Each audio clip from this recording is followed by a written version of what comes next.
Hey, good evening, everyone. Thank you for joining us for our bi-weekly guided meditation and live stream and Dharma talk here at the Blue Lotus Meditation and Mindfulness Center. I apologize for being a few minutes late. We actually just had a tornado warning, right, for where we are. So we were just able to get back into our location safely to make sure that the significant weather passed. And so I'm glad to see everybody who's able to make it here. And again, we have to be mindful of our and everybody's safety as well, right? Make sure that everyone is okay and everyone is safe before we do any activities, right? Safety is always first. Otherwise, how can if we're injured or don't take care of ourselves, we're not able to be of service to anyone else. So it's important that we are mindful with our own health and safety as well. So thank you. Thank you for your understanding. So today is May 30th, 2022. It's about 6:09 p.m. here where we are. Again, a few minutes late due to the significant weather. Tonight's topic, we'll be talking about the Buddha's 5 great dreams, or before he was the Buddha, right? Before he was the Buddha, he was Bodhisatta, in meaning that someone who is about to be awakened. So why don't we start off with our guided meditation, like our typical format. And tonight's guided meditation is on awareness of people just like you. And I think this is an important and significant and particularly relevant meditation for right now, especially during these times, because very often we may find ourselves qualifying someone else as something different than we are, when in actuality, they're the same as us, right? There's no difference between, one type of person or another. We all have same wants and desires. And sometimes when we classify someone as a certain type of a person, whether it's racial or sexual identity, we're taking away from their being. And so awareness of people like us. And so go ahead and let's take a moment to allow our body to settle into that comfortable position, whatever position you choose.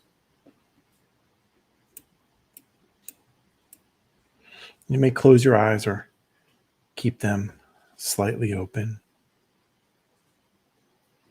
allowing the spine to lift and the shoulders to soften.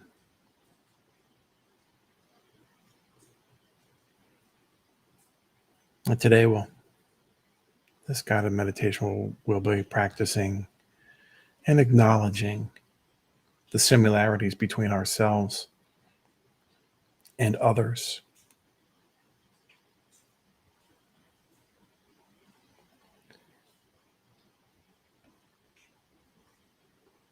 We often focus on differences, but realizing that every person who seems very different from us is in a fundamental way just like us, can become the basis of a real connection.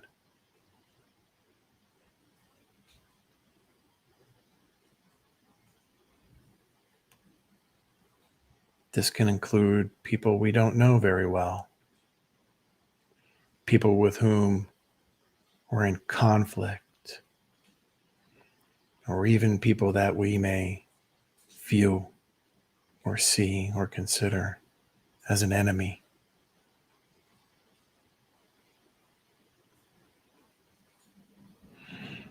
It's possible to develop a sense of compassion and understanding by coming to feel our shared sense of experience as a human being.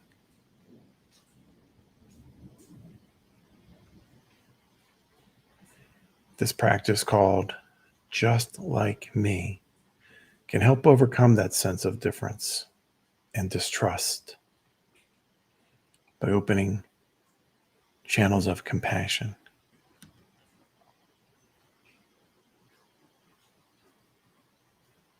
Allow yourself to take a deep breath in and a long breath out. And as you breathe out, allowing a sense of release for any tension that you are holding in your body.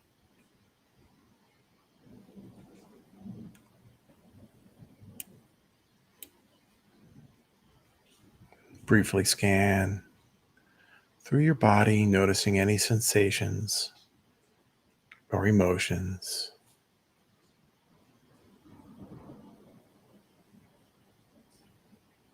Inviting a sense of spaciousness and acceptance for whatever you are experiencing right now.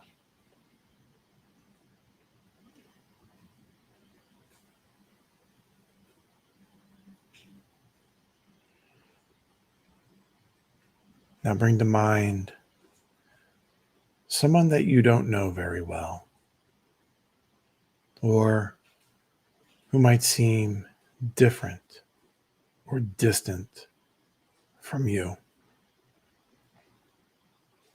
or even someone that you are in a minor conflict with. And as you bring this person to mind, notice if you experience any shift in sensations in your body.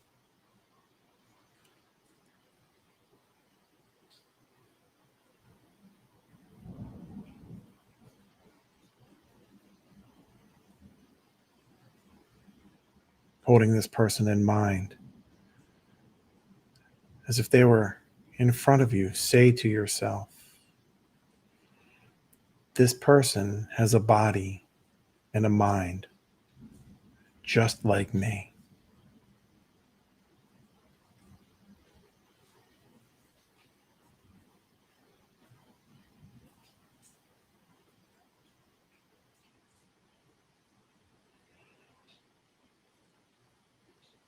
This person has feelings, emotions, and thoughts just like me.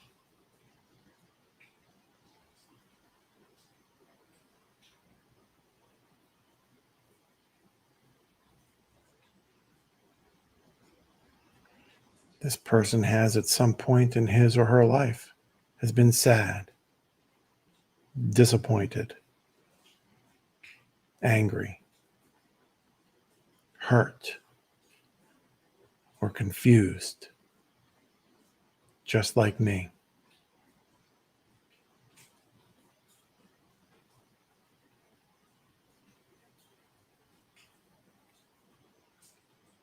This person has, or in his or her life, experienced physical and emotional pain and suffering, just like me.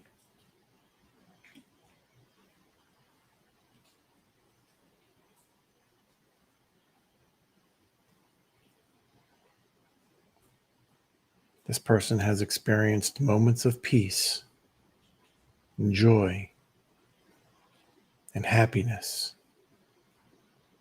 just like me.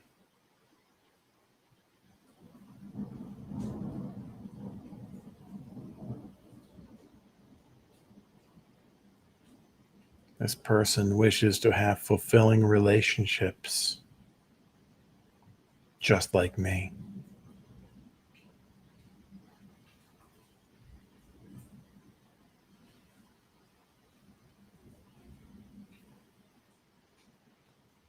This person wishes to be healthy and loved just like me.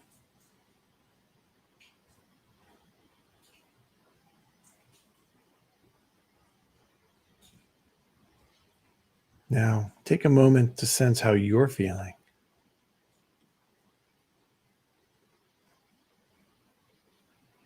As you hold this person in your awareness, what do you experience?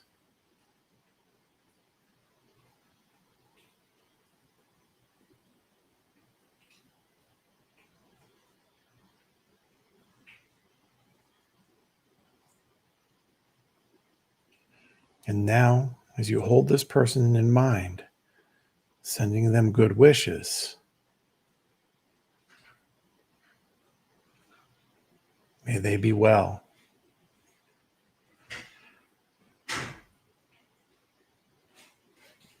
May they be happy.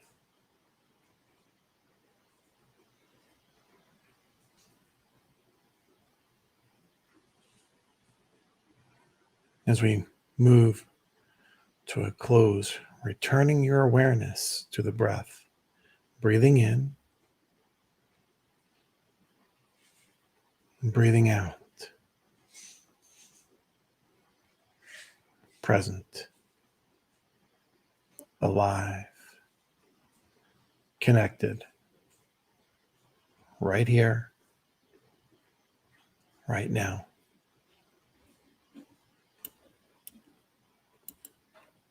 Go ahead and bring yourself into awareness and go ahead and open your eyes and reorientate your body before moving around if you need to.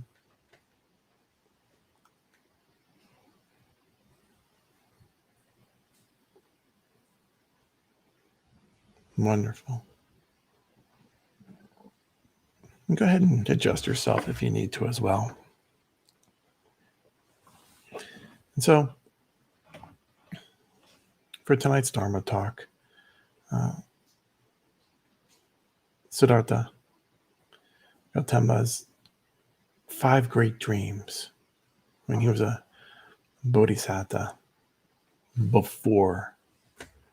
right before he became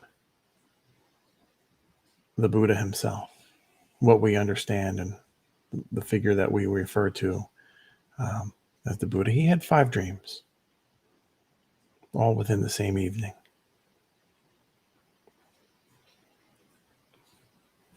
And his first dream, he was lying on the earth, and the earth was his bed. And the Himalayas, the king of all mountains, was his pillow. His left hand rested in the eastern sea, and his right hand in the western sea, while his feet were in the southern sea. And so, normally at those times, when anyone had a dream or a vision, they would go see a dream interpreter. What do these dreams mean? What is their purpose? What is their meaning? But he was on the verge, right on that verge of his own enlightenment, his own awakening into oneness. And he meditated on these dreams. And deducing that, this first great dream appeared to let him know that he would awaken to being self-awaked, right? To the unexcelled right self-awakened, his own awareness. That's what that meant to him. So it was an important dream, letting him know that he was right there, right at the very tip, a few moments away before his complete awakening into Buddhahood.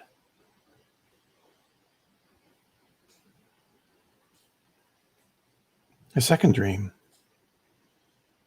he had a woody vine growing out of his navel, his belly button, and reaching into the sky, very high into the sky. So as he tried to interpret the meaning of this dream, that one he deduced or appeared to let him know that when he had awakened to the Noble Eightfold Path, he would proclaim it, as well as far as there are humans and celestial beings, that vine, that tree growing out of him, spreading the important Eightfold Path for all of humanity and celestial beings to live that noble, mindful life.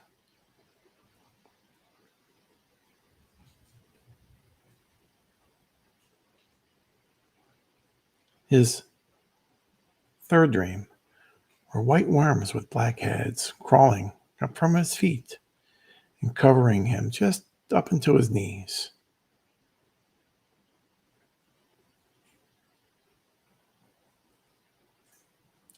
So when he thought about this, what could these worms represent? What could they be?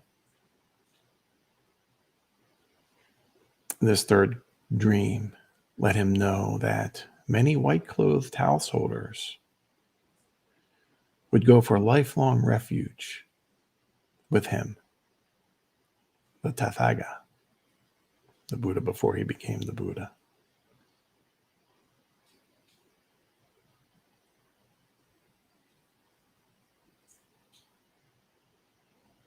His fourth dream was 4 different colored birds coming from 4 directions, fell at his feet and turned entirely white. So we have all these different colored birds. What do you think that could be? Right? If you're unfamiliar with this, think about what that could be. What could those birds represent? Think about when, what time period, or the social and political structure of India was. What could those what could those birds represent? So back then, people were divided into castes, right, or classes of people.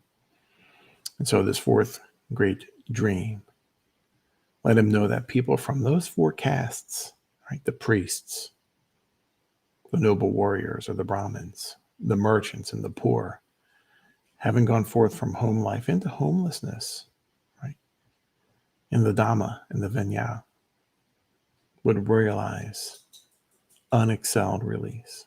These were his followers. They would all unite, removing or setting aside whatever their station was, what they were born into, and to follow him.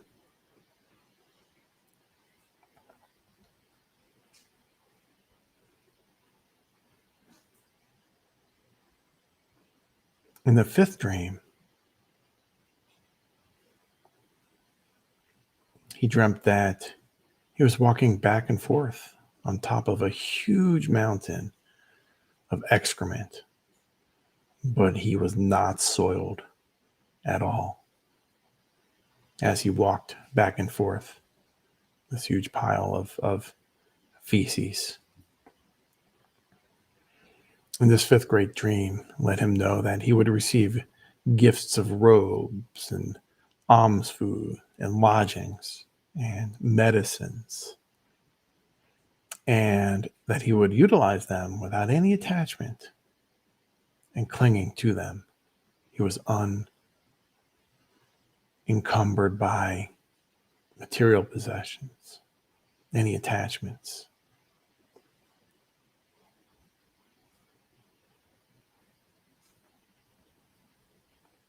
And so it was with these dreams and their interpretations that Siddhartha was given the Four Noble Truths and the Noble Eightfold Path. And that was before, and once that was given to him, that's when he became the Buddha, or the Enlightened One. It wasn't until those dreams, which symbolized that very moment right beforehand, right before his awakening, and that would not be revealed to him unless he were on that precipice, that moment of great awareness, great realization. And so it is on this day, which we call Vesākha Day, that Buddhists all around the world share. And it comes on different days of the year, each year.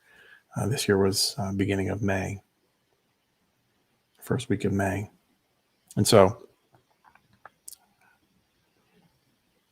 we celebrate that all around the world, the day that he became awakened. And that awakening can come to anyone.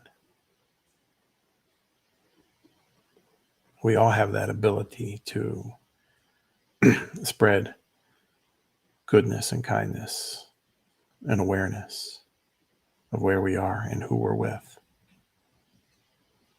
We can spread that and share it. And that's an important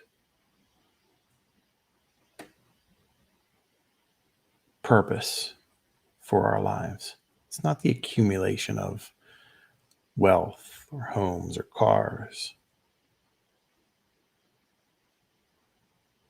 but it's what we do with our lives. And his awakening helps all of us understand the kindness that we all have, and not holding on to dogmas or materialism.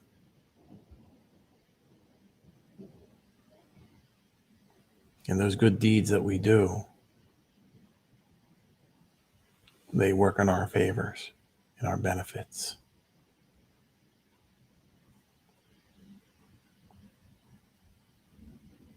So it's important that we go out and share our kindness and our generosity and our compassion, our empathy with our fellow beings. These are just shells in front of us, and some of us have more challenging times than others. And when you go out and help someone, not only are you uplifting them, but you are uplifting yourself.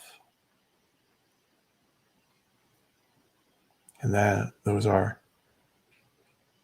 all talked more in depth, in that Noble Eightfold Path: right action, right speech, right mindfulness, right occupation. So as we go about our days, we can incorporate and take refuge in the Dharma that the Buddha has shared with us.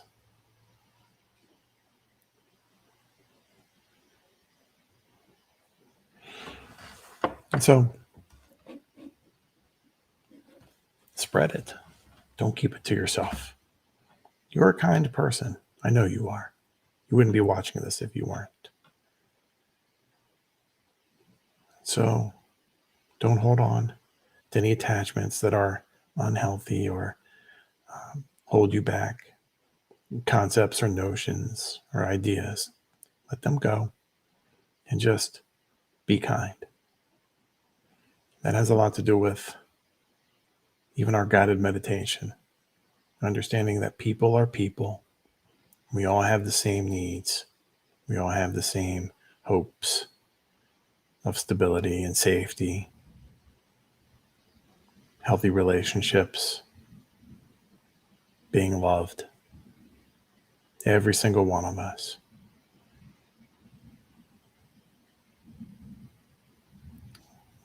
And if it weren't for these 5 great dreams, right before Siddhartha's awakening, we wouldn't know those. We wouldn't have that have that path to follow. So share that. And so our next Dharma talk, June 13th, 6 p.m. till about 6:30 or so, barring any other inclement weather, which I'm grateful that it passed us by. Our next free silent retreat, you're all welcome to join us. June 26th, which is a Sunday. It's always the last Sunday of the month from 7 a.m. We can start being on site at 7 a.m. and we really kind of begin at 7:30. So till about 4:30 p.m. But you can stay as long as you like. Do a half day or full day if you like. Up to you. We also have our weekly sanghas, our healing sanghas for our trauma survivors. For our veterans, we have a veteran sangha. New Beginnings is our newly instituted or newly meeting that we have for addictions. Any kind of addiction that you may be struggling with and needing guidance and support with, you're welcome to join us. We also have our Rainbow Sangha and our Teen Sanghas. Check our website for additional information and to register. We also have private meditation services as well if you just want a more personalized, individualized, one-on-one guided meditation service as well. Just let us know. Feel free to register. And if you do find our guided meditations and what we do here valuable and offering you some refuge and support, we warmly invite you to like and subscribe to our channel. And with that, my friends, I wish you all an evening of peace and ease and well-being. Take care.